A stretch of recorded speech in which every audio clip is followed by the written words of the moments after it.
দেন আল্লাহ।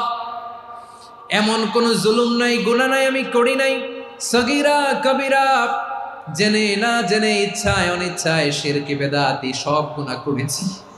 আল্লাহ, আকাশের নিচে জমিনের উপরে আমার চেয়ে বড় গুনাহগার আর কেউ নাই।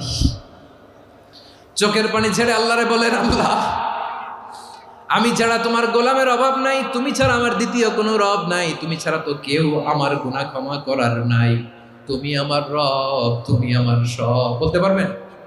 এই তাকরীর আমার পটুয়াখালীর ভাইয়া, এই স্বীকৃতিটা দেখতে আল্লাহ বড্ড ভালোবাসে, কারণ আমরা সবাই গুনাহগার। আমরা সবাই কি? বিশ্বনবী বলেন, কুল্লুকুম খাত্তাউন, বানি আদম, তোমরা সবাই পাপী। সবাই কি? সবাই পাপী। আমরা সবাই পাপী। আপন পাপের বাটখারা দিয়ে অন্যের পাপ মাপি। আমরা যে পাপী এটা ভাবতে মনে চায় না কারো, খালি অন্যের পাপ দেখি আমরা, এটা ভুল। ওর এই পাপ, ও পাপী, ও জালেম, ও জাহান্নামী, এরকম একটা